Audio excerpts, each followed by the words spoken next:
कुढ़नी विधानसभा seat पर उपचुनाव के लिए लगातार मतगणना का काम जारी है और अब तक 12 राउंड की काउंटिंग पूरी की जा चुकी है। 12 राउंड की काउंटिंग खत्म होने के बाद जेडीयू उम्मीदवार मनोज कुशवाहा के पास 1552 वोट की बढ़त है।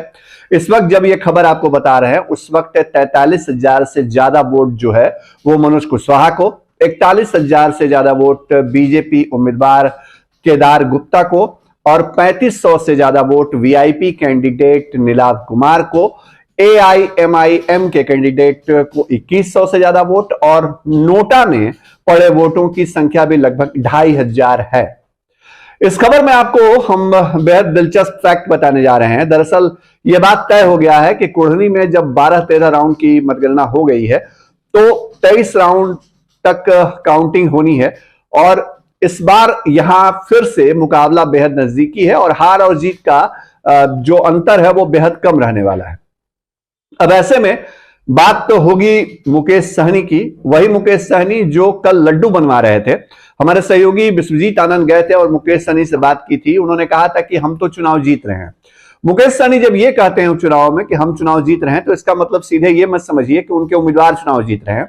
दरअसल मुकेश सहनी की जीत इस बात में है कि वो भारतीय जनता पार्टी को चुनाव हरा दें। कुढ़नी में भी वो यही करने के लिए उतरे हैं। बोचहां उपचुनाव में उन्होंने यही खेल खेला था और वो दांव सही बैठा था।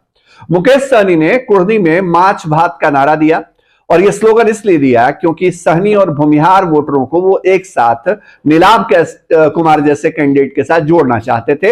या मकसद ये था कि भूमिहार वोटों में सेंधमारी करके भारतीय जनता पार्टी को डैमेज किया जाए।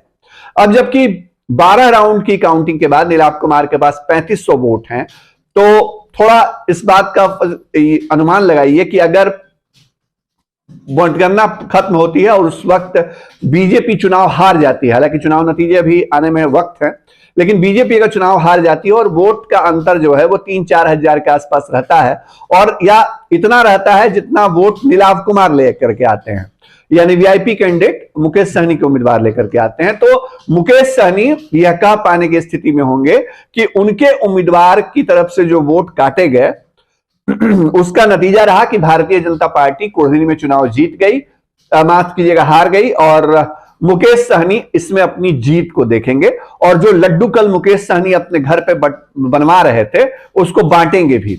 यह अलग बात है कि यह लड्डू पटना में बटेंगे, कुढ़नी में नहीं बटेंगे। ये लड्डू जीत के लड्डू नहीं होंगे वीआईपी कैंडिडेट के, लेकिन ये लड्डू बीजेपी के हार के होंगे।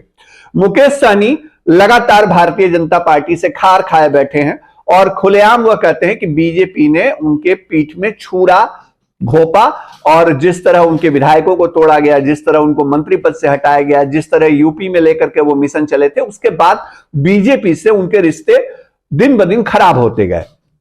मुकेश सहनी अभी जानते हैं कि बिहार में विधानसभा उपचुनाव में देर है और देश के अंदर 2024 में लोकसभा चुनाव होने हैं, तो ऐसी स्थिति में वो अपनी ताकत दिखा रहे हैं। उन्होंने एक समीकरण बना करके भूमिहार और सहनी वोटरों के जरिए वहां पर दावेदारी ठोकी थी कुढ़नी में और अगर 3500 से ज्यादा वोट इस वक्त नीलाव कुमार लेकर के आए हैं तो इस बात को समझ लीजिए कि वोटों का अंतर अगर कम रहता है और बीजेपी हार जाती है अगर चुनाव, तो वैसी स्थिति में मुकेश सहनी यह कह पाने की स्थिति में होंगे कि उन्होंने अपना काम कर दिया।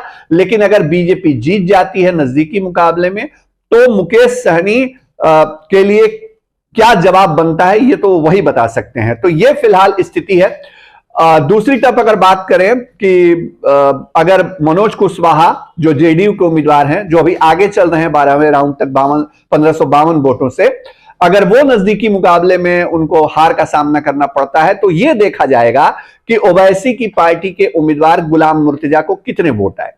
अगर वो वोट मनोज कुशवाहा के हार के अंतर वाले वोट या के बराबर हुए या उससे ज्यादा हुए तो यह सवाल उठेगा कि एक बार फिर से जो तेजस्वी का MY पुराना आरजेडी का समीकरण रहा, हालांकि तेजस्वी अब A to Z की बात करते हैं, वो MY समीकरण एक बार फिर से गोपालगंज की तरह झटका दे गया। गोपालगंज में 12,000 से ज्यादा वोट लेकर के ओवैसी की पार्टी के उम्मीदवार आए थे और वहां पर आरजेडी उम्मीदवार को हार का सामना करना पड़ा था। 2020 के विधानसभा चुनाव में भी हमने देखा था कि सीमांचल में ओवैसी एक बड़ा फैक्टर निकल करके आए, 5 सीटों पर जीत हासिल की और तेजस्वी यादव अगर मुख्यमंत्री बनते बनते रह गए 2020 में तो उसके पीछे ओवैसी फैक्टर सीमांचल में काम कर गया था। तो एक बार फिर जो अल्पसंख्यक वोटों में सेंधमारी है वो ओवैसी की पार्टी वहां कर रही है। हालांकि अभी बहुत कम आंकड़ा है, 2100 12वें राउंड तक 2100 वोट AIMIM के कैंडिडेट गुलाम मुर्तजा को मिले हैं। लगातार विश्लेषण अपडेट इस तरह से हम लाते रह रहे हैं आपके लिए फर्स्ट बिहार पे। हमारी खबर के साथ बने रहिए, बारीक से बारीक विश्लेषण हम आपके साथ जोड़ेंगे। नमस्कार।